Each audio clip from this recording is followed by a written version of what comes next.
Rocks. I can't believe this whole war's been about rocks. Gems. Coal. Rarity said something about a meteorite, but she got all evasive when she realized I'd overheard. Whatever. Like it was hard to figure out. Sometimes I'm slow, but I'm not stupid. Dumb rocks. I used to think rocks were cool. I mean, my big sister has gems for a cutie mark, and Pinkie Pie once lived on a rock farm. We even used to play a game, Scootaloo and Applebloom and me. We found the rock that Rarity had gotten her cutie mark from, and I made Twilight Sparkle enchant it so we could make it open and close. She kinda owed us for that whole smarty pants thing. We called it the Rock of Destiny, and we pretend that when it opened up, it'd give us our cutie marks. Twilight made it so we could each set a passphrase to open it. Mine was Dumb Rock, so I could pretend I was just like my sister. I changed it to Apple Pie for a while, but then I changed it back. Just as well. My sis and I haven't been apple pie in a long time. Not since the ministries, at least. I hope you don't mind me using your place. I mean, you can't mind. But I hope you don't anyways. Sometimes I just have to get away from all the noise. It's so nice and peaceful here, and I really love your flowers. Anyway, I guess I'm thinking about rocks because we found chunks of that meteorite when we dug into Luna's old foundry under the castle last week. It was all broken up because they'd taken all the ore out of it, and they'd sealed the pieces up. I felt kinda sorry for it.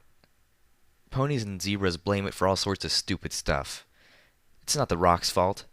It's just a rock. And I kinda know what it's like, being blamed for stuff. It seems like sometimes everything I do just makes things worse. So I had to make one of the bigger chunks into a cornerstone, as an apology or something, I don't know. Make it feel useful. Yeah, I know that's stupid, it's just a rock. So I guess not dumb rocks, just dumb ponies and zebras. I came up here yesterday. Building the last stable in Everfree was my idea, so I wanted to be here. Especially after we started having problems.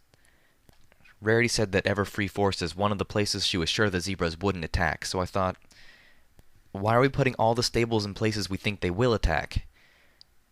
Doesn't it make sense to put at least one somewhere they won't?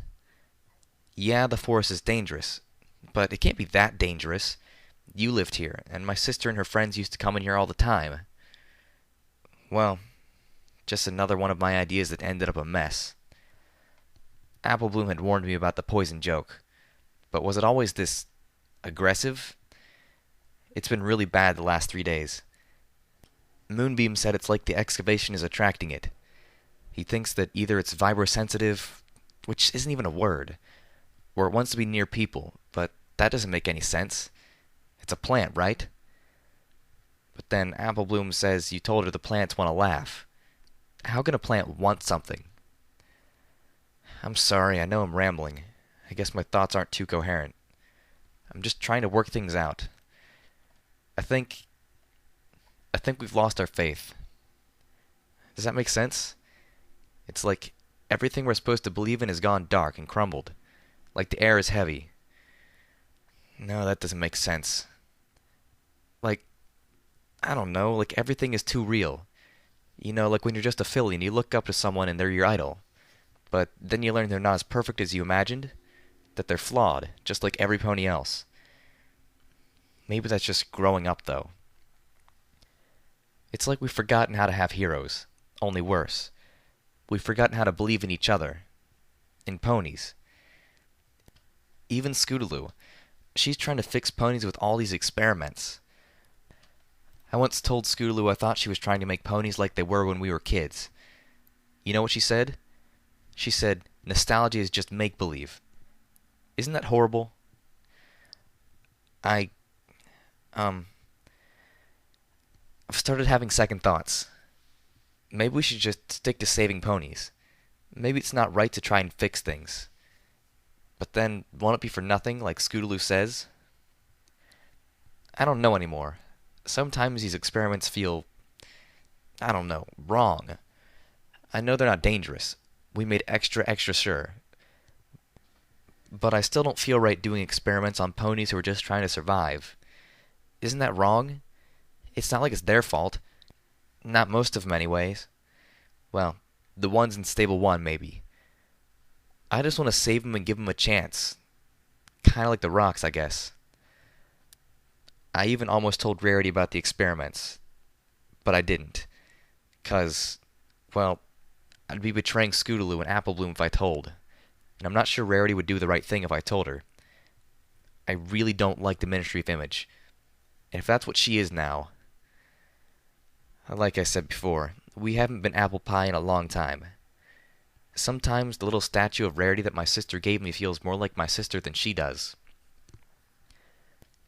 Today, I did ask Scootaloo if Stable 101 could be made a control stable instead, but she and Apple Bloom both insisted the experiment here was too important. And part of me thinks that Scootaloo is still right. Like, maybe we really do have to fix ponies. To figure out what went wrong so everything doesn't get so bad again. But how many times do we have to try before we get it right? And what happens when we fail? This time the cost could be so much more than tree sap and pine needles. Scootaloo's been looking at me funny. I think maybe she knows I'm having second thoughts.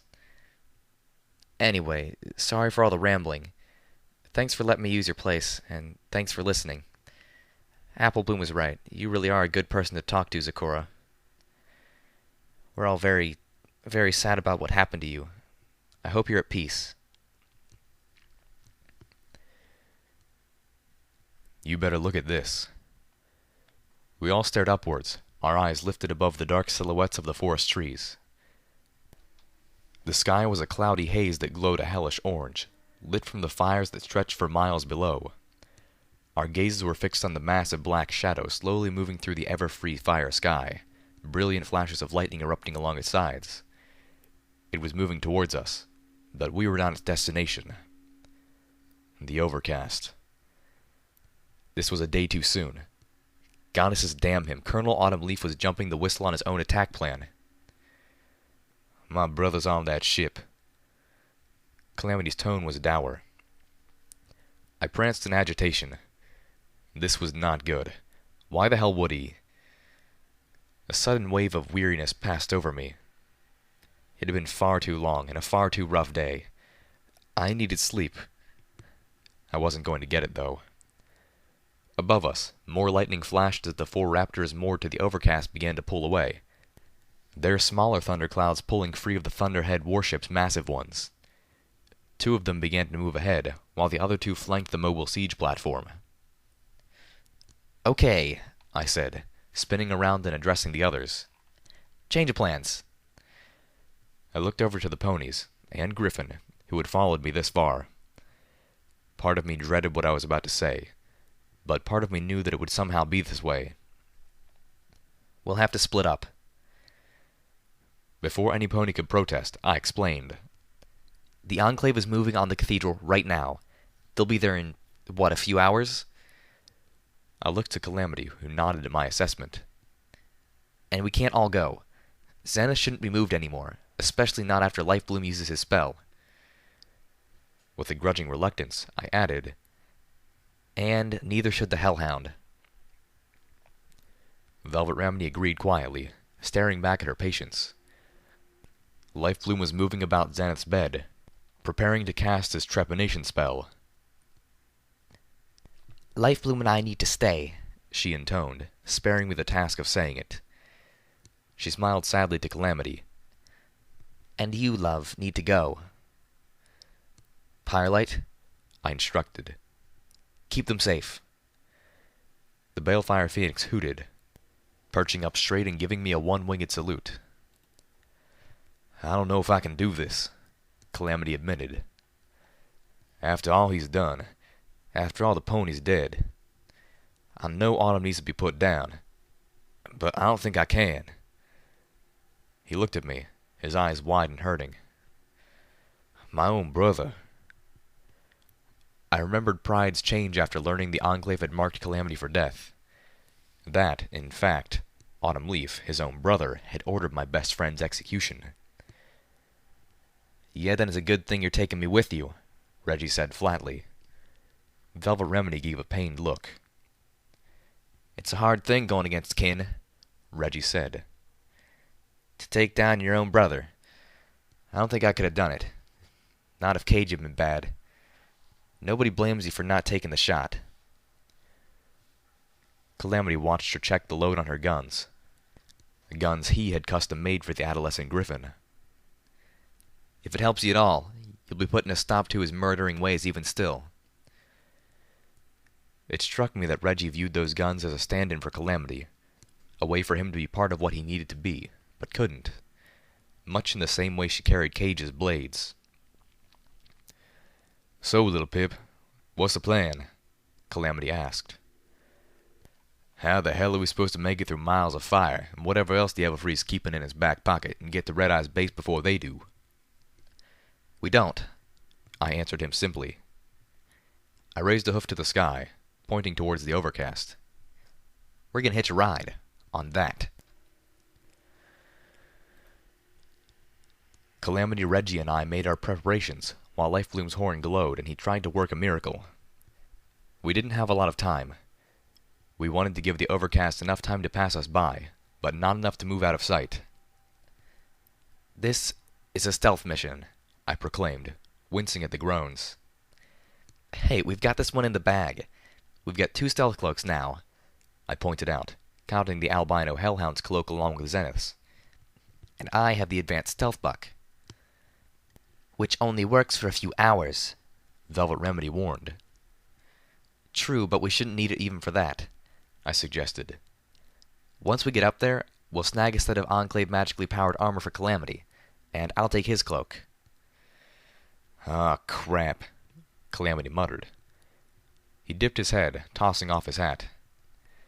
"Can't be bringing this, then." He stared at his trusty black desperado hat. Half of it was badly burned from the Buccaneer blaze. To be honest, it no longer really looked right on his head. In fact, it made me wince, remembering how painfully he had been hurt. "I love that hat." I'll take care of it until you get back, Velvet Remedy promised, her words carrying a subtle insistence that he would come back. Brilliant scarlet light flashed over Zenith, then settled in a halo about her head, making her look like a sleeping angel. I remembered how she'd looked with bat-like wings the day I'd saved her daughter. The mental images combined strangely. Lifebloom was sweating, straining in focused concentration. Calamity dumped the contents of his saddlebag, which I swear took up more space in the hut than the saddlebags could possibly have held, and had apparently come to include several bottles and jars of desiccated herbs and dust that Calamity had scavenged from the hut itself, insisting that he wanted to travel light. You won't fight your brother, but you'll be taking as much off his ship as you can carry, won't you? Yep. Reggie, meanwhile, had decided she was as ready as she could be, and was leaning on the doorway smoking another cigarette. Velvet Remedy huffed at her. Yeah, right, Reggie said with a roll in her eyes. I shouldn't smoke. Might burn down the forest or something like that. You could at least show some respect for your health, Velvet commented. Reggie just lifted an eyebrow, then waved a wing in the direction of the ponies she had chosen to assist, particularly me. Yeah, 'cause I'm well known for making healthy choices, right? Velvet opened her muzzle, a retort on her tongue, then closed it again as a look of heartbreaking defeat blanketed her body. It's already too late, isn't it? What about me smoking or following you lot? Reggie blew a smoke ring. Way I see it, if I quit, it'd be like saying I made a mistake and insisting on lending a wing. And that'd be like saying Cage made a mistake. And well, that just ain't gonna happen. But Velvet wasn't talking about Reggie's life choices. She turned to me with a horrified look. Little Pip, please, be honest. Her voice was fragile. The fire. How long before it reaches Fluttershy? She swallowed hard. It's already there, isn't it? She's already dead. Or... My lovely unicorn friend could not bring herself to say that Fluttershy was dying. But it was clear from the pain in her expression that she was imagining Fluttershy, burning alive slowly in utter agony. It was too cruel an end for too cruel a life. I couldn't bring myself to say that, by my best estimate, the fire had been there since nightfall. Maybe it was the corrupted kindness to be dishonest about this, but I just couldn't tell the truth. It would destroy her. I opened my muzzle to lie, but I was interrupted before I could manage the first word. "Doesn't matter," Reggie told her, drawing stares and glares from everyone except Lifebloom, who was too deep in concentration to notice his surroundings. Velvet stared, muzzle open, her heart tearing apart in front of us. "What?" Reggie looked taken aback. "Oh, wait a second." She looked at us all. "You all really don't know?" "No, what?" Calamity said carefully. "The fire ain't burning the trees," Reggie announced. My jaw was not the only one to drop. She looked at us all and shook her head. "Hells, it'd be easier if I just showed you. I don't think you'd believe me otherwise." "What do you mean the fire isn't burning the trees?" "I mean exactly what I said," Reggie replied. "I got a good look after y'all ran off and left me half dead in that tree." As she said that, her voice was not accusatory. If anything, she sounded amused.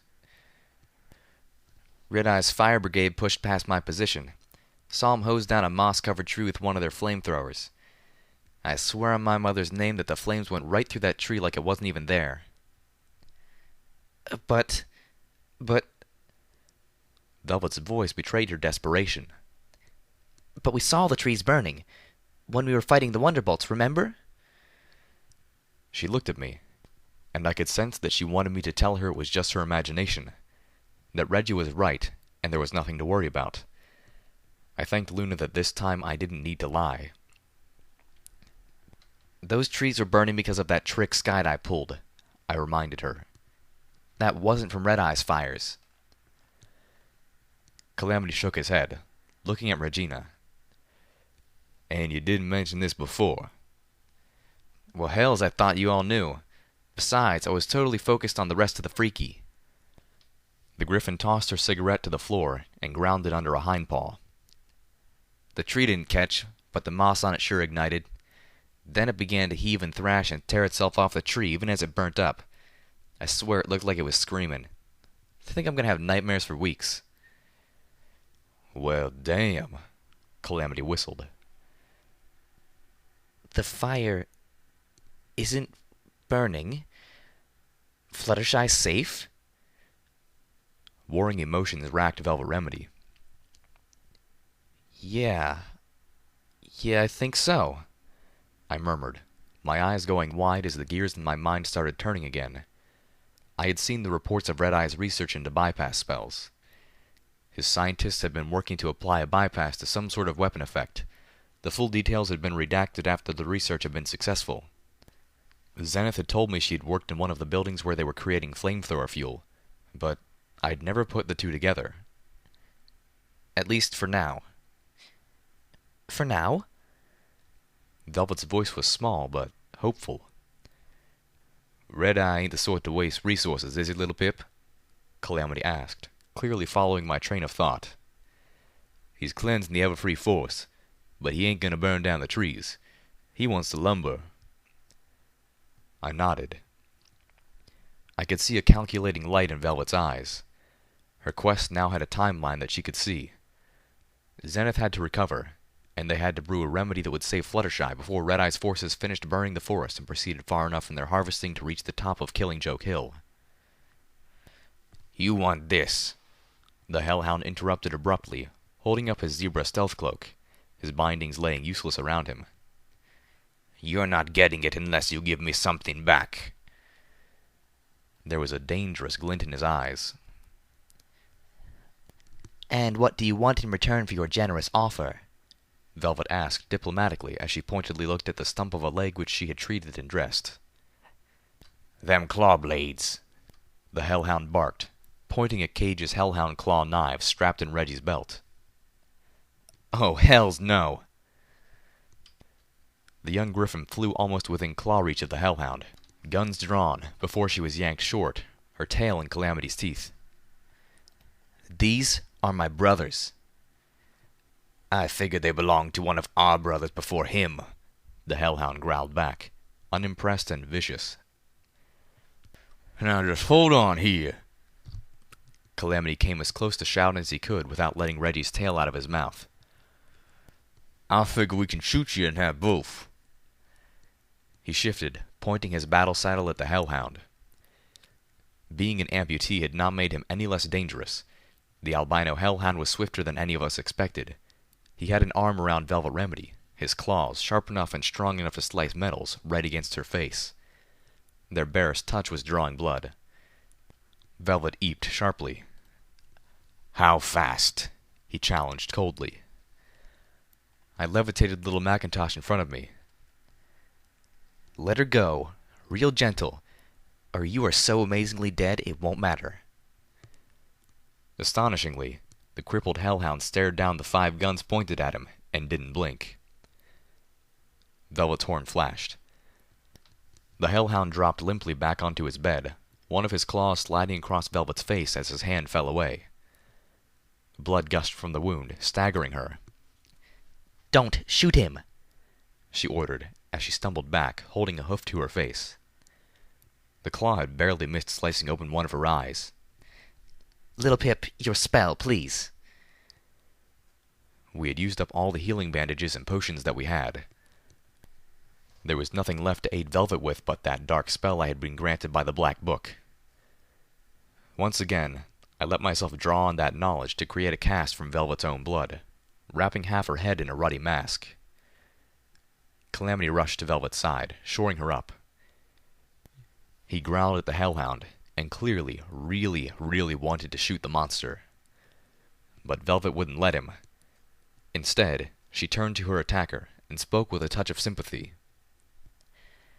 I can agree with how abhorrent it is that some ponies have made weapons out of your kind's body parts. She stared at us with the one eye not hidden under solidified blood. And any pony here who doesn't should try to imagine seeing a creature wielding a weapon made of pony hooves. Addressing the extremely pissed-looking albino again. So, in trade for the use of your cloak, we are giving you this. Her horn glowed again, and Zenith's hellhound claw helmet floated over to rest upon the albino hellhound's chest, ignoring the strangled sound of protest from Calamity. But you will not be taking Cage Grimfeather's blades from Regina, she added sternly. I am sorry. She frowned. And for your aggression, you will be spending the rest of our time together under the effects of this spell. It is never intelligent to attack your doctor. Velvet Remedy stepped away. Then her knees gave a little tremble. A moment later, she had dropped to them, breathing heavily and letting her panic wash over her now that the crisis had passed. Calamity laid down next to her and held her, nuzzling her gently. She buried her face in his mane, shedding tears born from the roller coaster of hope, despair, and mortal danger that the last few minutes had thrown my friend through. The scarlet glow faded, and Lifebloom staggered, slumping to the floor next to Zenith. Pulling her muzzle out of Calamity's orange mane, Velvet Remedy immediately bombarded Lifebloom with questions about how it went. The only answer he could give was a weak, "We shall see. It's up to her now." Then she'll pull through, Velvet proclaimed, her breathing still a little shaky. She seemed to draw strength from caring for her friends. Zenith's a survivor, a fighter, and more than you could possibly know. I discovered I was smiling. Just a little. Somewhere, some pony gave what sounded like a polite cough. I caught Reddy's movement out of the corner of my eye. She drew her guns at the speed of Rainbow Dash and had the twins pointed out the doorway in front of her. "We got company," she warned, growling. Damn it. I was so hoping the Enclave would pass Zikora's hut without taking interest. I really didn't want this fight right now. Velvet moaned. Behind me, Lifebloom was trying to get up, but he was too exhausted to stand, barely able to keep his eyes open. "Enclave?" he asked. Pilot swept across the room to perch on Reggie's head, glaring at the door with her. Nah, Reggie said, wincing at Pyrelight's talons. Red-Eye. One of his damn sprite bots. True, it made sense he'd have some wandering this close to his home base. But I heard no music. Watcher. Wait, I called out, waving. hold your fire. This might be a friendly one. Thunder rumbled overhead like the steady beat of war drums.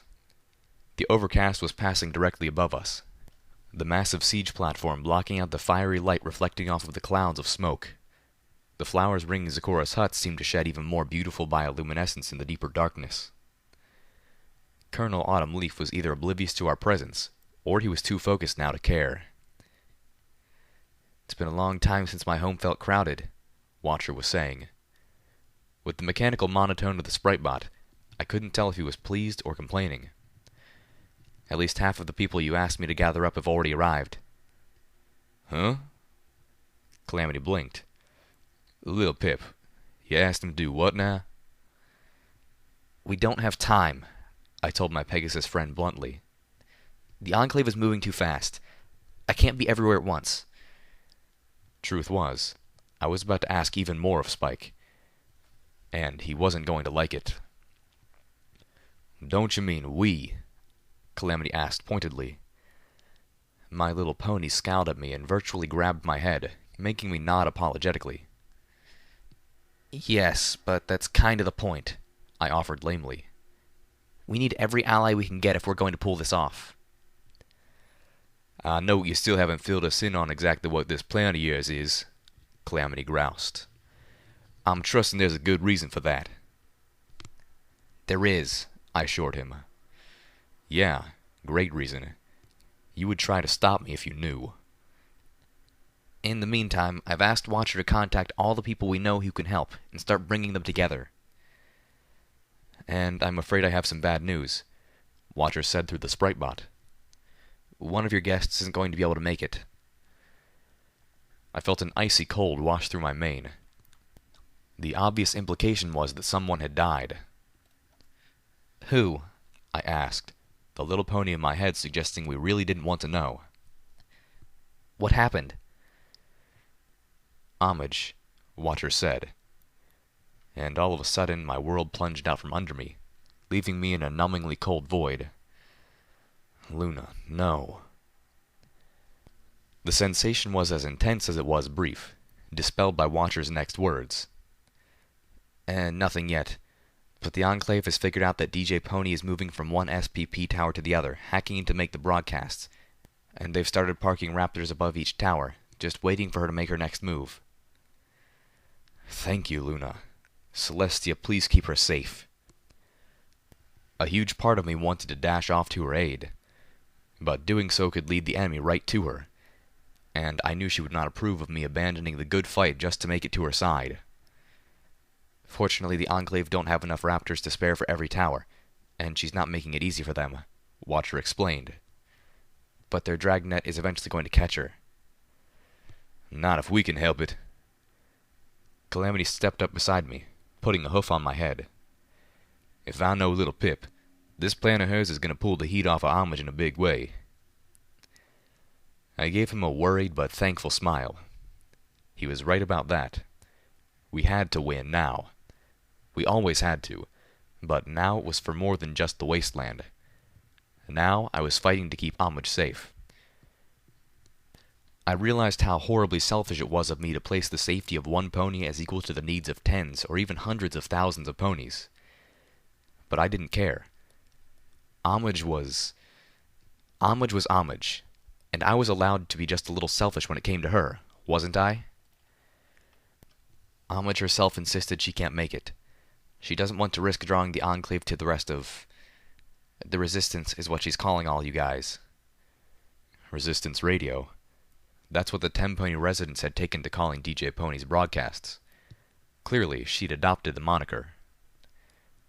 I'll try to have a sprite bot nearby so she can talk to us, Watcher offered. And she told me to tell you that she's sending some more allies your way. Allies are good. I liked allies, We could use all the friends we could get. Then reality struck me. The blow hit me, cold and sharp and hard, nearly knocking me over. Part of me had been clinging to the belief that I would see Homage again when I gathered everyone together at Spike's cave, at that final gathering before I set my plan into action. A final respite before I galloped headlong into my destiny. But Homage, the one pony I wanted and needed to see the most, was not going to be there. At most, I might hear her voice, speak to her, but she wouldn't be there to touch, to hold, to kiss goodbye. My legs were wet noodles, utterly unable to hold the titanic weight of my breaking heart. I was never going to see Homage again. With a burst of static, the sprite bot started playing the heavy, ominous music of the Enclave. Watcher was gone. His time was up. I barely noticed, though. I was too busy crying my heart out. The drumming of the overcast thunderclouds was receding. There was no more time. We needed to go. I realized I could still hear the low horns and booming drums, the mournful tones of violins, the music coming from the sprite bot. It hadn't wandered away. It was watching us. I knew that there was no way that Red Eye had been using these things for so long, had been running operations in Philadelphia from a ministry morale hub, without knowing that these machines could be used to spy. Grim resolve flooded through me, drowning out the agony in my heart. Not killing it, but just letting me not feel it for a while. I pushed myself to my hooves and strode determinedly out to where the sprite bot was floating amongst the trees, still within sight of Zakura's hut. Red Eye knew we were here, knew where to find us. I wanted to make it clear that wasn't necessary. "We're coming," I told the sprite bot, sure that I was all but addressing Red Eye directly. "That's what you wanted, right?"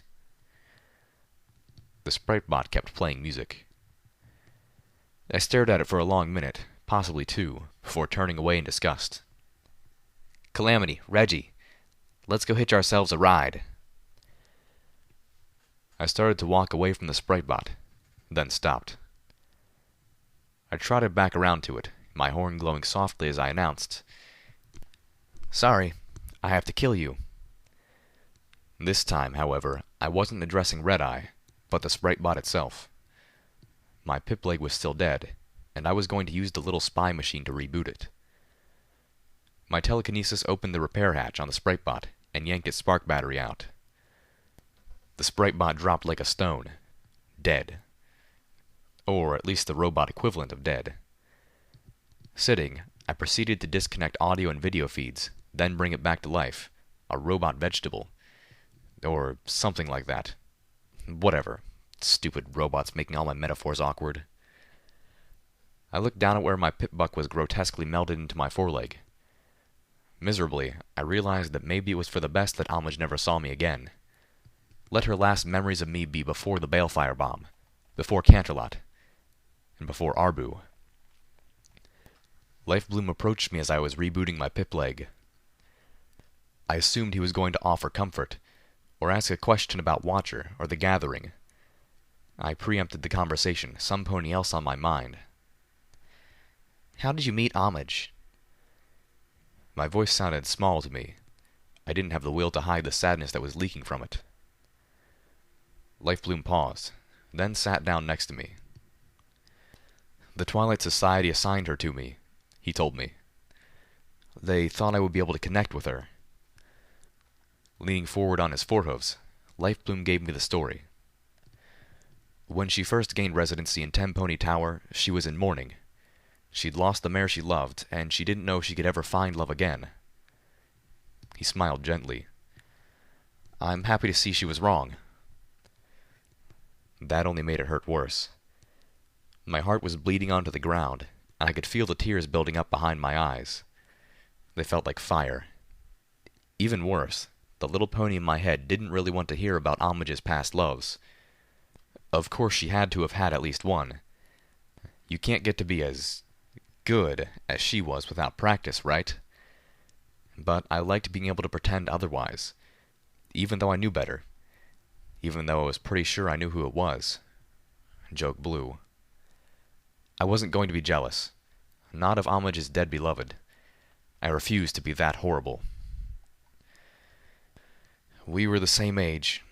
I'd suffered loss of my own that the others of the society thought was similar. Lifebloom continued, his tone suggesting that the society was in error on that supposition. He explained, I was kicked out of the Republic after they discovered I had a preference for stallions. I blinked in surprise. What? The Republic, I remembered, was the little town that the raiders from Fluttershy's cottage had massacred. A bizarre cult-like group of weirdos, but not bad ponies, according to the Wasteland Crusaders. They kicked you out because of that? I was astounded. Since my youth, I had been resigned to my feelings for mares lowering my prospects for finding love. But I'd never experienced actual prejudice because of it. I couldn't even fathom that. Why? Why would they even care? For the same reason I'll reckon that the Enclave rewards it, Calamity said, approaching us. His words prompting another little, wait, what? From the little pony in my head. Population control. Small places like the Republic, I bet they need as many babies as they can get. Lifebloom nodded, frowning. And if I wasn't going to contribute to the growth of the Republic, I wasn't wanted. And the Enclave? I asked, driven by morbid curiosity. My pip leg hung to life, the screen flashing status reports. I brought up my EFS and checked the most critical readouts. There's only so much cropland above the cloud curtain, all of it around the rain towers. Too many Pegasi means famine. The Enclave keeps real tight reins on childbirth. Officially, y'all are probably dead already, Calamity had told Tracker and the other Pegasi in New Appaloosa. By the weekend, the Enclave will have delivered condolences and new birth approval certificates to your families. Being allowed an extra foal is one of the perks a Pegasus gets for enlisting in the Enclave, Calamity admitted. So, while there's nothing official, the Enclave has a little extra appreciation for those officers who won't be taking advantage of that benefit. I sat and thought about that for a moment, then shook it off like a wet coat. We really need to go. I stood up, looking down to Lifebloom. But when I get back, I'll want to hear everything you can tell me about Homage. He gave me an odd look. I'm not prying, I explained. I just miss her.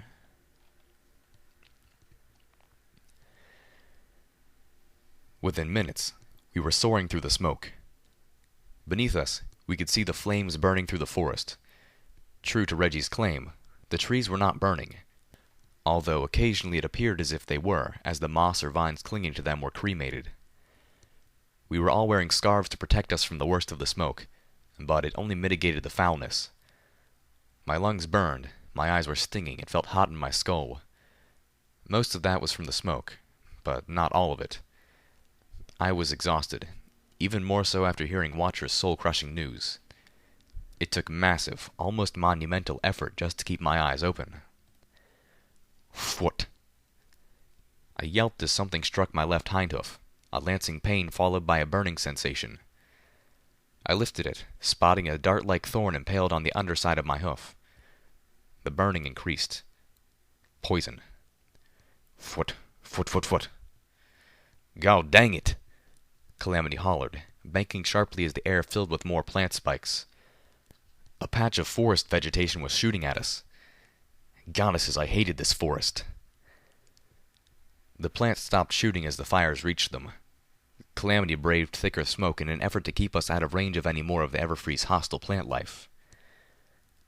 The fire in my hoof started to climb up my leg, achingly painful. But I'd suffered so much worse. Hell, I'd been set on fire by a dragon. Compared to that, compared to the plethora of hurts from the battle with the Wonderbolts, the plant spike poison was trivial.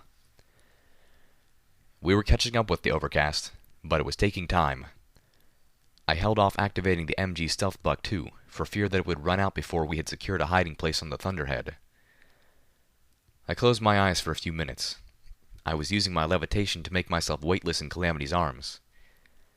I felt safe there. I could close my eyes for just a minute. I was Rainbow Dash. The clouds were a beautiful white, fluffy and soft underneath of my hooves, and they stretched out forever beneath the warm glow of Celestia's sun. I could see colorful Pegasi, flitting and flying about.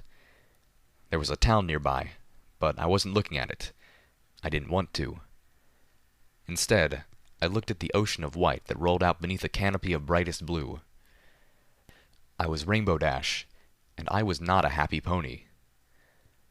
Everywhere under those clouds was Equestria, or what was left of it. Everywhere beneath was a nightmarish hell, where those ponies unfortunate enough not to be in stables and not to be killed in the onslaught were struggling and dying. And I was watching ponies fly about, happily ignoring what was out of sight beneath what some ponies were beginning to call the cloud curtain. It wasn't right. Never mind that all my friends, all of them, were somewhere down there, and I didn't know if they were dead or alive. I couldn't just live up here and pretend Equestria didn't exist anymore. I could understand the temptation, true, but I wasn't that kind of pony, and it hurt more than my heart could bear that apparently the rest of the Pegasi were willing to be. I wanted to be disgusted with all of them. Instead, I just felt sad. I was Rainbow Dash, and I was ashamed to be a Pegasus. If this was what being a Pegasus meant now, well, maybe it was time for me to go. I felt my wings flap, slowly lifting my hooves off the clouds. I loved flying, but today I could barely find the inspiration to lift myself. My head drooped low, my body hanging from my wings like dead weight. My hooves brushed against the clouds as I began to move. I turned around, my back to the colorful flying ponies. I took one last longing glance before flying away. I awoke in a coughing fit, violent enough that Calamity crushed me to him to keep me from jerking out of his forelegs. Below us, we were passing over part of the fire brigade moving through an already burned part of the forest. I watched as a unicorn marched before the wing of Red Eye's griffins, her horns glowing. The glow spread out over the ground in front of her, lighting up a large swath of blackened forest floor. A moment later, the ground churned, tearing itself apart. The griffins swept forward with their flamethrowers, setting ablaze the tangles of blue vines that the unicorn's tilling spell had uncovered. "Whoa there, little Pip," Calamity comforted. "You okay there, girl?" "Yeah, sorry about that," I apologized, bringing my levitating field back up around me. "Dozed off." "Yeah, I reckon when we get on board, we're going to find a place to lay low, and you're going to take a nap." Ahead of us, the overcast loomed closer. We would be on it within a few minutes. "You might only get a couple of hours, but that's a couple of hours better than none." I turned on my advanced stealth buck. We were getting close enough that all of us needed to be invisible. Reggie and Calamity followed suit, donning the hoods of their zebra stealth cloaks. A strange silhouette shot out of the sky, a dark figure the size and shape of a pony, but with leathery bat-like wings that reminded me strongly of Zenith and her flying amulet, and impacted one of the raptors like a bullet. "What the hells was that?" Reggie's voice blurted. "Either you see that too?" The raptor began to veer off, moving away from the thunderhead. I floated my earbloom into my ear, and quickly sought out the Enclave's military channel. "Been breached.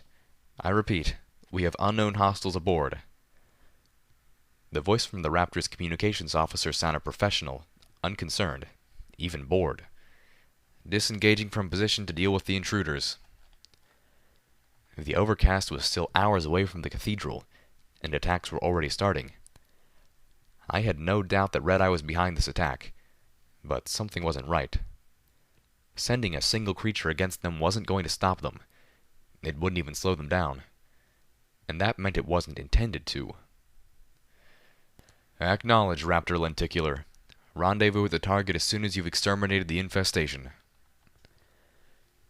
I suspected, rather, that Red Eye was just looking to soften up the Enclave a bit before pulling whatever big surprise he had hidden beneath his cloak. Lenticular to Overcast. This time the officer's voice sounded panicked. It's the demon. I repeat, the demon is on board. The what now? Reggie started to say something, but I waved a hoof for her to be quiet, which in retrospect was really silly since I was invisible, my attention fully on the conversation in my earbloom. Overcast Lenticular, please confirm. Are you reporting that the monster which downed the Mammotus is... The officer aboard the Overcast never got to finish his question, much less get an answer. A loud whine tore my eardrum, and the Enclave's interwarship military channel became deaf. I bucked in Calamity's grip, my vision going red as agony tore through my brain and took hold of my horn. I quickly shut off my Pip-Leg's radio, gasping and wiping blood from my eyes. Whatever the hell had just made its way aboard the Lenticular had just infected the military channel with the Canterlot signal. By Luna's mane. We had run into corrupted broadcasters in Zebratown. Even with Canterlot itself gone, any broadcaster that survived would still create a zone of malignant noise. Hell, still had one of those in my saddlebags. It had never occurred to me that some pony might think to use one of those devices to actually broadcast across a normal channel. Fortunately for the Enclave, all they had to do was survive to turn their radios off. But this meant that they were flying into battle against Red Eye's forces without communications. The battle was engaged. The burning in my hoof consumed my entire left hind leg before fading dully. My leg felt stiff and swollen, but the worst seemed to be over. The plant spike poison was far from lethal, at least not to anything larger than a rabbit, perhaps. Aside from the earlier plant attack, the stealth mission seemed to be going perfectly. No pony shot at us as we drew close behind the Overcast. All the Thunderhead's dangerous magical weapons were pointing forward. We just needed to fly up to a hatch, pick the lock, and slip inside. And with Calamity's knowledge of the Thunderheads, we found a hatch in no time.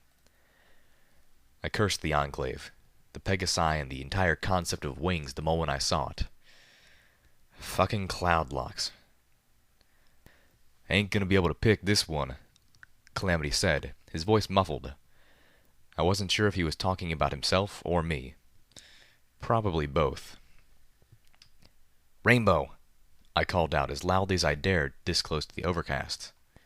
Dash, came the muffled response. Unlike stealth bucks, the zebra cloak's dampened sound. It was impossible to tell where Reggie was, but at least she was close. Okay, backup plan, Calamity announced, just loud enough for Reggie, we hoped, to hear. We couldn't actually be sure where the Griffin was, and had already resorted to call response navigating. I had begun to regret not using rope to tie each other together.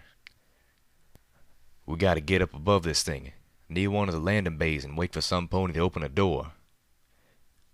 With that, Calamity beat his wings, drawing us higher. Below us, the hatch hissed open. You comin'? The muffled voice of a griffin asked. I tried to exchange a look with Calamity, and of course that totally failed. Honestly, the way you two act, you'd think Little Pip is the only person in the entire wasteland who can pick a lock. We were inside the corridors of the Overcast, the thrumming of its thunderclouds rumbling against the hull. The vibration mixed with the hum of the lights, the hum seeming deeper here than in the Raptor Pyrocumulus, or inside the stables. More ominous. But that could have just been my imagination. The voices of Pegasus ponies were omnipresent in all but the most isolated passageways. The corridors were painted black, making the lights seem to provide stunted illumination. Colored stripes ran down the middle of the walls like an abbreviated rainbow, the paint reflecting the light that the rest of the walls absorbed, making them seem to glow. The colored lines weren't solid, but had slanted breaks, and they would change, dropping away or being added as we moved through the ship. I gleaned that they were some sort of color-coded guidance strips that would tell an Enclave Pegasus if the hallway they were in would take them to the section of the massive ship that they wanted. There were monitors placed at intervals along the wall, each glowing with the Enclave symbol, an emblem of the clouds and wings with a pair of eyes gazing out from the shelter of an arch, green and purple on black. We moved quietly, holding each other by the tails, Calamity taking the lead. My hind leg made walking unpleasant and difficult. Fortunately, sneaking through the bowels of the Overcast didn't require me to run. I felt awkward and uncomfortably warm with Regina Grimfeathers biting my tail. I tried to focus forward, and immediately regretted it. It tasted like Calamity hadn't washed his tail in weeks. I knew that couldn't actually be true. Velvet Remedy would never stand for it. But that didn't change anything. I fought a slowly losing battle against my gag reflex. I survived about 5 minutes and 2 floors, waiting until we reached a secluded stairwell before I had to spit my friend's tail out and dry heave in a corner. I felt Regina spit out my own tail, snarking, "Yeah, like yours was a picnic." If I was beginning to understand the Overcast guidance scheme, the striping that flanked the metal stairs suggested we were midway between the barracks and the Overcast medical bay, with a longer path towards the officers' quarters. I would have expected such a hallway to be in heavy use, but it was utterly empty. "Hang on there, little Pip," Calamity ordered. "I'll go round us up some Enclave armor. The barracks are on the floor below, opposite the rec center." We had skirted what Calamity referred to as the rec center on our way by the stairwell, getting a good look at it through a set of large observation windows.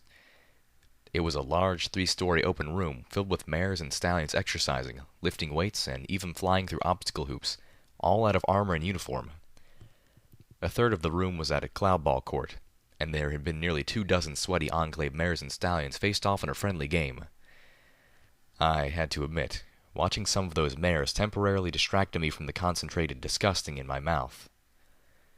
It made sense that the ponies down there had suits of armor nearby, but... "Alone? Into a barracks?"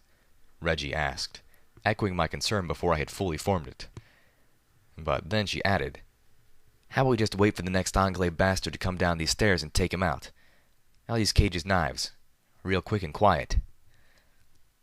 "No," I insisted, taken aback. Fighting the Enclave in a battle was one thing, but that was murder. "My brother needs to be put down, yes," Calamity said sternly. "But most of these ponies ain't evil. They're just following orders. We ain't killing any pony we don't have to." "None of these ponies are innocent," Reggie hissed. "Some of these ponies might be," Calamity countered. "I don't recall the Overcast getting directly involved in the fighting anywhere yet." "That's not how we do things," I added, only for Reggie to scoff. "Oh, please," Reggie repudiated. "I'm a child of God, remember? I know all about what you did at Shattered Hoof. You're an assassin when it suits your cause." I flinched. I really didn't want to think of myself that way. But Regina was right, and I deserved the sucker punch to my self-image to knock me off my pedestal. Still mentally smarting, I changed tactic. "Okay, fine, you're right. But so is Calamity. We've already seen crew rebellions. There's a chance that many of these ponies would side with us, giving half a chance and a touch of perspective." "But they sure as hell won't if you start slitting their throats in the stairwell." Reggie seemed to accept this. She fell silent. I moved amongst a few Enclave crates stored beneath the stairwell and laid down, beginning to drift asleep. Calamity, I assumed, moved off to fetch the armor. I couldn't really tell, but it was a safe assumption. But either way, he and Regina weren't arguing or bringing up unpleasant points of morality anymore. Peace and quiet. Time for a nap. Wait. Too quiet. "Rainbow," I whispered. "Dash."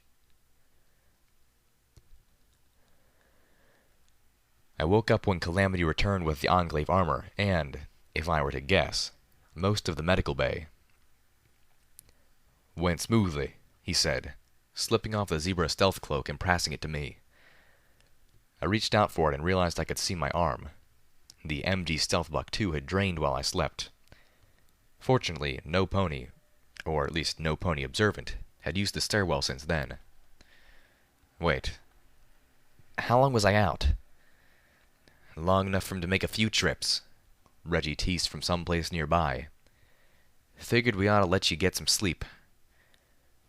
Reggie shifted her attention to Calamity. Don't you think your brother's going to notice when half of his damn ship is missing? I would have sworn one of the goddesses had a love of ironic timing. Before Calamity could answer, we heard a door open several floors above us.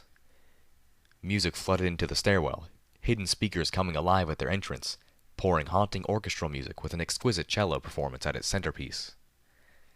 Oh, hell, Calamity moaned softly. It's autumn. At my querying look, he explained. Who else would have the whole ship rigged to pipe classical music wherever he goes? I noticed that he positioned himself, wings spread, so that he could feel if Reggie tried to pass him. I wasn't sure if he was intending to stop the griffin, or just wanted forewarning. Voices echoed down the stairwell. Again, sir, my deepest apologies, the mayor said, almost whining. I still can't understand how that monster got past us. Teleportation, no doubt, Autumn Leaf replied, his tone hard. 2 of those beasts that tried to breach Navarro a few years back were teleporters, he added. And that little spell proved no help to either of them. Sir, you know this is a trap, a mayor's voice was saying. Of course it's a trap, a stallion's voice replied, smooth as glass. Unlike Calamity's other brothers, there was no trace of his family's accent. Red-Eye is calling me out. There is simply no other explanation for that. Autumn Leaf's voice twisted into a snarl. Mental violation. My head was spinning. Unless I had gravely misinterpreted what I was hearing, I hadn't been the only one that Red-Eye's alicorns had tested with that vile mental rape. Autumn Leaf sternly announced, I do not intend to disappoint him. I now understood what had pushed Autumn Leaf to jump the whistle. Sir, the mayor pleaded, their voices drawing closer. With all due respect, I believe it will be a grave error for you to enter the battle yourself like this. I don't doubt it, responded the Pegasus who had brought so much harm and devastation and suffering to the equestrian wasteland. But there are some transgressions that absolutely require personal reckoning. I heard another door open above us. If I die, Colonel Autumn Leaf instructed, or if I'm taken hostage, you have your orders. His voice receded as the 2 ponies walked away. I barely caught him add, Besides, Red-Eye is not going to see this coming. The door slid shut. When it closed, the virtual classical orchestra evaporated, plunging the stairwell into an oppressive silence. Rainbow, I asked cautiously. There was no dash. I listened to my earbloom as I drank another of the healing potions Calamity had pilfered, blinking away blood-tinged tears. My headache and hornache receded, then disappeared completely. At least we were going into this magically restored to complete health. Even the swelling in my leg was almost completely gone. Canterlot static from the Lapter lenticular was still flooding the Enclave inter-warship channel. The fact that the lenticular had managed to neither shut down its comm array, nor get far enough away for the Overcast to be outside its range, suggested that the Enclave aboard had not been successful in dealing with the demon. I was willing to bet that at least one of the other Raptors was trying to hunt the lenticular down, but without communications, there was no easy way for them to coordinate efforts. I pictured Enclave soldiers flying between ships, relaying messages. I had switched away from the channel as soon as I had heard it, but the concentrated blast of Canterlot static had still taken its toll. Now, I was switching through the other transmissions, the Enclave's Hellhound control broadcast, the intra-ship classical music station, all cello all the time, Red-Eye's broadcast, straight from the cathedral, sans towers, and thus free of the Enclave takeover, and, finally, the normal Wasteland broadcast, all Enclave, almost all the time. Still, no sign or sound of Reggie. It had been 15 minutes. I got a few ice-cold sparkle colas in the rucksack over there. Calamity pointed.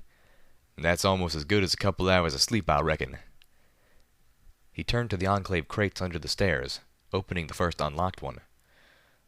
Ooh-hoo-hoo, he whistled. Grenades. I began to dig through the sack in question as the dour tones of fancy horns and kettle drums played in my ears. You really need a pit buck, I whispered to Calamity with a chuckle.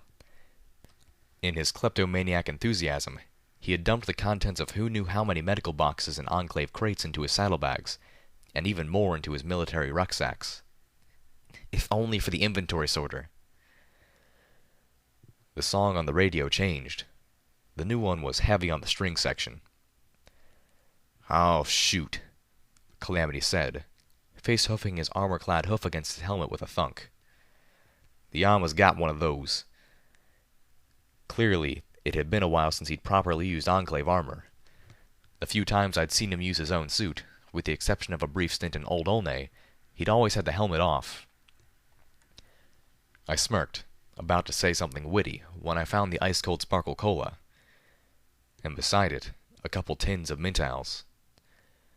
I stared, feeling a moment of cold shock. Calamity, I asked, trying to sound casual. Did you even look at the stuff you were taking? Nope, he said.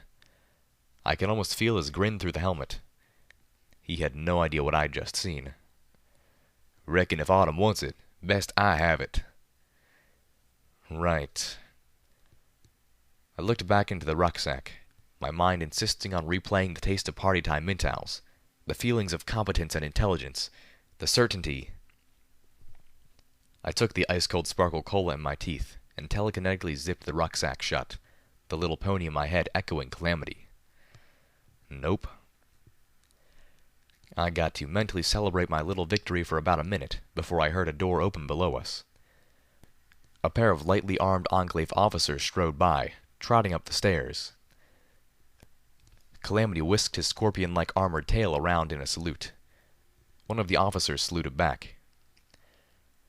I watched them disappear up the metal stairs, following the line that led towards the officers' quarters without even noticing it. Once they were well away, I shifted my attention back to Calamity. Got a question for you, I said as I opened the frosty sparkle cola, enjoying the little fizzy hiss it made and the aroma of carrots and cola-ness. Go ahead, he said, alleviating another crate of its cargo, which in this case included some pony's Wing Boner magazine collection, 3 hot plates, 17 pre-war bits, and a copy of the pre-war book Give Peas a Chance, The Vegetarian's Guide to Cooking. Shoot. Remembering Reggie's snide remark about carrying healing potions, I started to telekinetically fill my saddlebags with a healthy supply from the rucksack. What kinds of defenses does the Enclave have around the SPP Central Hub? I questioned, before tipping back the cola and taking a swig. Yay. Carrots. I knew that the hub itself had defenses, the most significant being the shield surrounding the entire structure, but those were not under the Enclave's control. The Single Pegasus project was the core of the Enclave's grip on the heavens.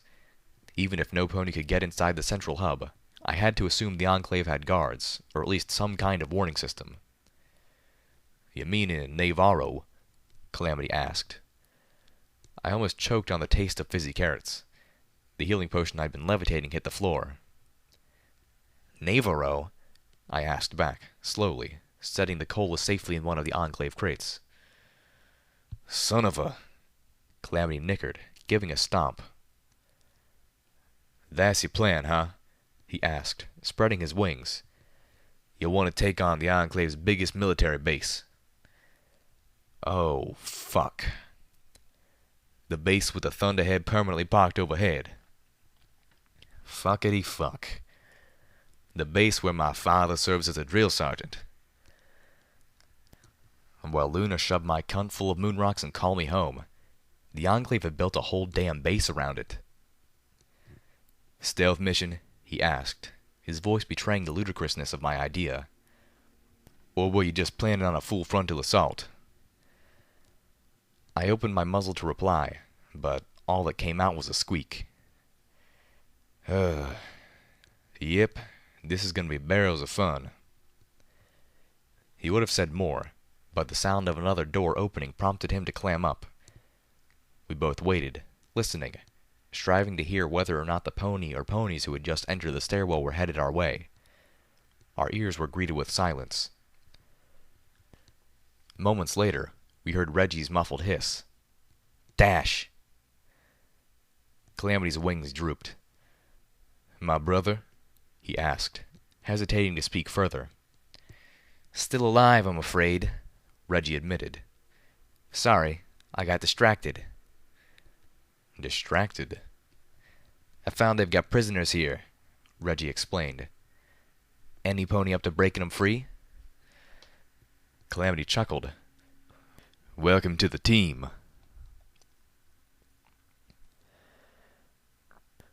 One Pegasus in Enclave armor, on a ship full of Enclave Pegasi, flanked by two invisible and virtually inaudible companions. If we couldn't pull this off, we didn't deserve to win. The Enclave music in my earbloom had changed again. This one sounded like a dirge. Howdy, partner, Calamity called out jovially as he trotted up to a mare at the guard station outside the ship's brig. I so wanted to face off. Bored yet? Hover and identify, the guard Pegasus ordered rotely. Windshear, Calamity lied swiftly. Superior Communications Officer, transferred from the Glorious Dawn last week. That was a dangerous gamble. If the mayor knew about the colonel's family, using his brother's name and rank would give his story a sense of legitimacy. After all, it was understandable that Colonel Autumn Leaf might want his brothers on his ship for this operation, and Calamity's accent lent credence to the claim. But would she buy a superior communications officer wearing Enclave armor rather than an officer's uniform? I had to trust Calamity's instincts and Enclave experience on that. However, if she knew what Autumn Leaf's brother looked like, then not only would any glimpse beneath that armor tell her that Calamity was lying, but she would know his palette matched one of Autumn's other brothers, the one who was branded a traitor, the one that the Enclave was to kill on sight. Calamity's ruse could put the mayor in the perfect frame of mind to guess his actual identity.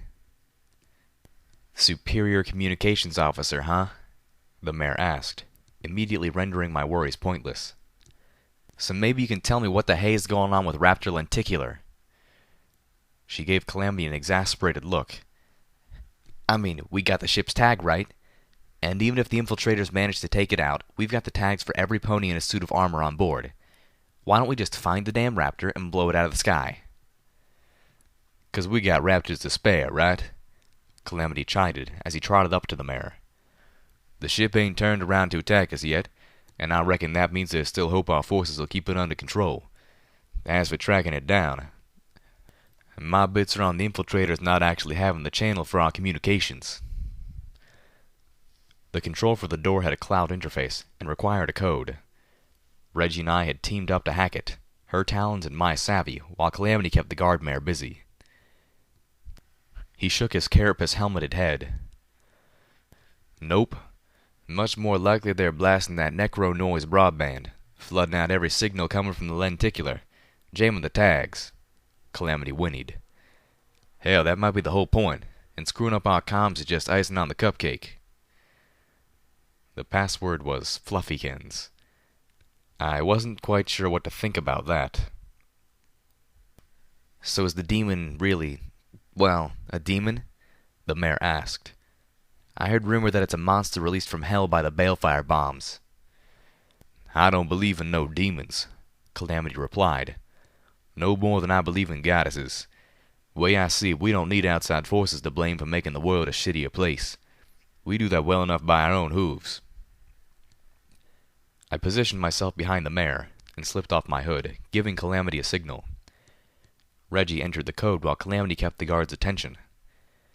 There was the faintest whir as the lock cycled. Our Pegasus friend moved up to the mare, speaking more loudly to cover the sound. I'm sure this so-called demon ain't nothing more than a pony, he said in a tone that suggested what he was saying was more than just his opinion. It was the Enclave line, and the mayor was expected to believe it.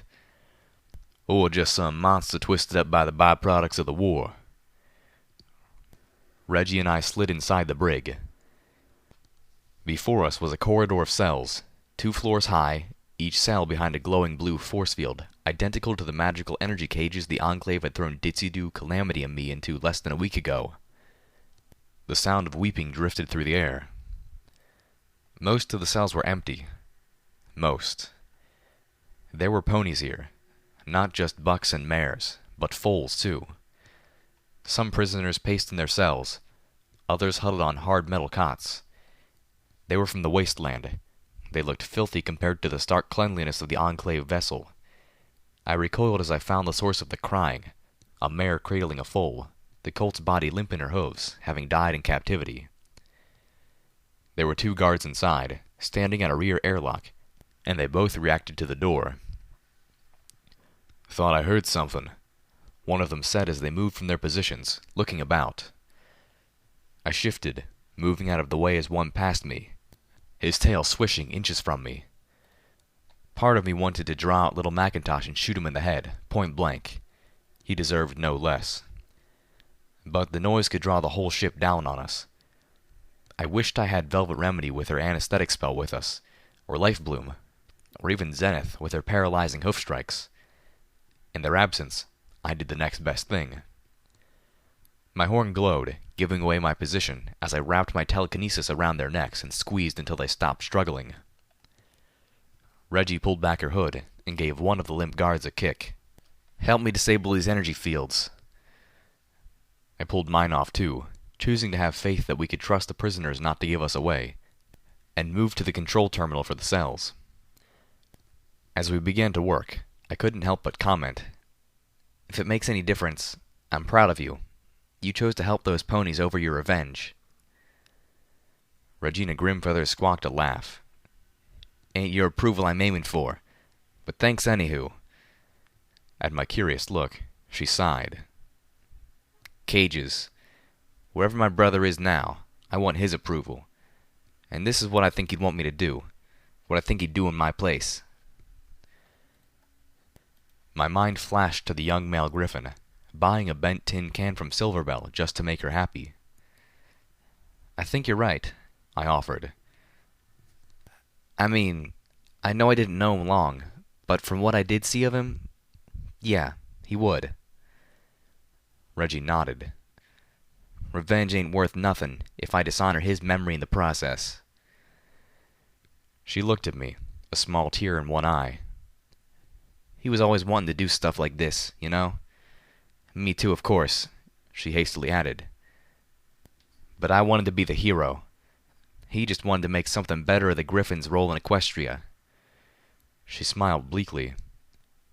"Sometimes I think he took Stern and her lot as a personal affront, and wanted to try to balance things out."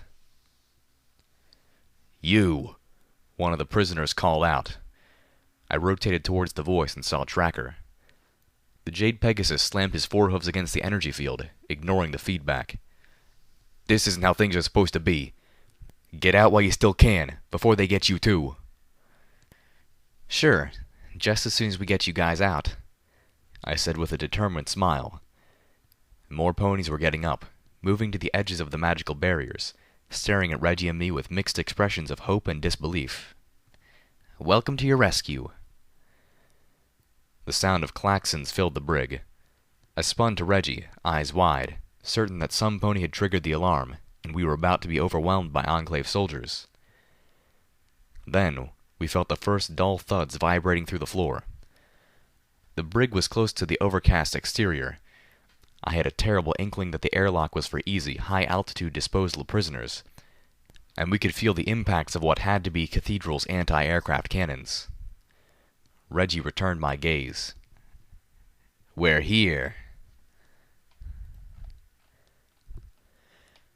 I had never seen such disciplined and orderly chaos as the Enclave mobile siege platform in the heat of battle. Every Pegasus knew where to go, what to do, and they were doing it rapidly under the barked orders of their commanders. With the military channel down, officers had taken wing, brushing the ceilings with the tips of their feathers as they shouted down to the troops and across the ship to each other. No pony questioned the apparently lone Enclave soldier moving with purpose through the corridors, and out into one of the overcast hangar bays, laden down with rucksacks. "Where to, little Pip?" Calamity asked. "You'll like this," I replied from beneath the zebra cloak. "You're gonna steal one of the Enclave sky tanks." "Good." I could almost hear the grin breaking across his face. "The Enclave owes us for the Sky Bandit." "There's an exterior airlock. We need to pull up to it once we're free of the ship," Reggie added. "Got some extra passengers to take aboard." The entire ship flooded with the tense sound of brass, drums, and violins, the heavier classical music replaced by the stirring battle anthem Flight of the Shadow Bolts. "This is it, ponies," the voice of Colonel Autumn Leaf boomed over the music. "This is the moment all your training and all your experience has prepared you for. This is the battle you were born for. It's time to separate the Pegasi from the Griffins. It's time to kick Red Eye's ass and teach him that crossing the Enclave, murdering our brothers and sisters, was his ultimate folly. We fight in the name of every Pegasus ignominiously massacred in the Splendid Valley sneak attack." The monitors along each wall came to life, the Enclave emblem replaced by a slowly scrolling list of names. Every Pegasus killed by the Splendid Valley Balefire bomb. I forced myself not to look, not to read each name. I knew I should. I was responsible. But if I did, I also knew that I wouldn't be able to go on. We fight in the name of our loved ones, our home, and our Enclave. As we made our way across the hangar deck towards one of the black and green armored tanks, the flight of the shadow bolts began to crescendo. The hangar door grout opened to the smoky yellow sky. Explosions of black smoke pockmarked the haze as anti-aircraft shells filled the sky. A squad of Pegasi in black carapace armor shot past the opening, and battled with a wing of dark green shield-protected alicorns. I could hear the sounds of magical energy discharges and automatic gunfire from the world below, mixing into a nerve-wracking din. The first sky tanks and bombing chariots took off, flying out of the throat of the ship and into the heart of the war. Calamity opened the largest sky tank we could find, one with multiple plasma cannons, the kind like the one Calamity had shot Topaz with, too big for even a battle saddle, and space for a dozen armored soldiers. He pushed himself to the front, strapping himself into the flight harness while Reggie and I took up places in the back. I noted the name stenciled onto the side of the sky tank just before I climbed aboard. Tortoise. A pair of Enclave soldiers came trotting up to the back of the Tortoise, their helmets in their muzzles. They had seen Calamity strapping in and were expecting a ride. Reggie tossed back her hood, becoming visible for just a moment, grinning as I closed the door on them. "Sorry, Bucks, this one's taken." Their stunned expressions were priceless. "Go now," I told Calamity, tossing back my own hood the moment the door was shut. I looked over the door, the pony in my head panicking as I realized I had no idea how to lock it. Now is good. Go now." I didn't want to give the 2 bucks time to recover, open the door, and gun us down. Calamity spread his wings inside the armored enclosure of the Tortoise's cockpit, pumping twice, and I felt the tank lift from the hangar floor. A moment later, we were shooting out the hangar door, the horizontal slit windows of the Tortoise glowing with the sickly golden light of Everfree's dawn. Beneath us was a massive complex of metal, stone, and brown concrete, the cathedral. High in its center rose an airy Gothic structure of steepled roofs, flying buttresses, and rosy stained glass. Ringing out around it was a heavily fortified castle, thick walls, towers, battlements. Tower strongholds held anti-aircraft guns, identical to the ones that had once protected Friendship City. There was even a moat, and I could see the shadow of something the size of 3 ponies swimming about in it. Beyond the castle's outer walls and the moat, the Everfree forest was nothing but blackened ash and severed stumps for at least a mile in every direction. A deep gorge knifed through the land on 3 sides, spanned by only a single fortress-like bridge. The scorched land was filled with ponies. Not just dozens, not just hundreds. Thousands of ponies wearing Red Eye's colors were engaging the Enclave forces in a ferocious battle. Red Eye's troops fought from trenches and pillboxes. More soldiers lined the walls of the castle, pouring bullets into the sky. Red Eye's alicorns and griffins met the Pegasi in the skies. It still seemed like a horribly lopsided battle. Bombing wagons rained high explosives down on the fortress from high above, far enough to be out of range. The Raptors alone could level the cathedral with concentrated fire. Goddesses knew what the Overcast itself could do. 2 of the Raptors from the Overcast had joined 4 more, encircling the cathedral, bombarding it with heavy plasma fire. I assumed the 3rd Raptor was busy hunting Raptor lenticular.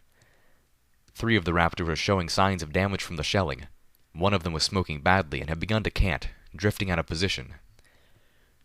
Calamity circled us around, deftly keeping us out of the line of heavy fire. We drew up to the brig airlock.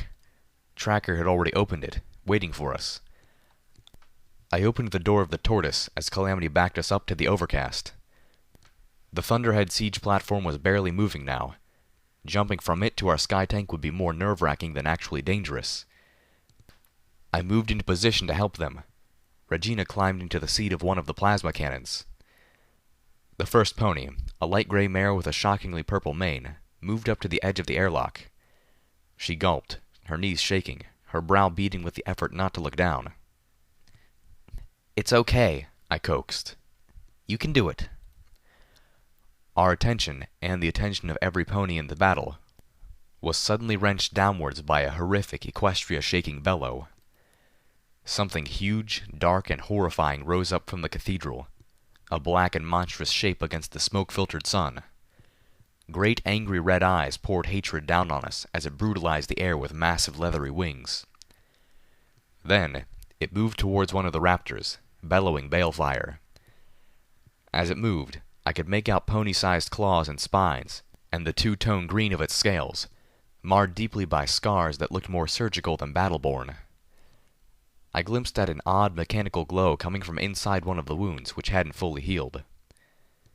There was a dragon in the Everfree Forest.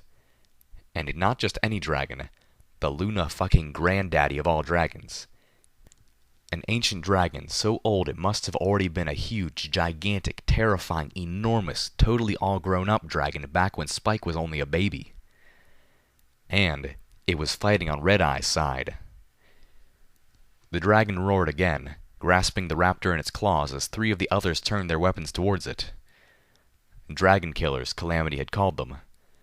Well, this was their chance to prove themselves worthy of that title.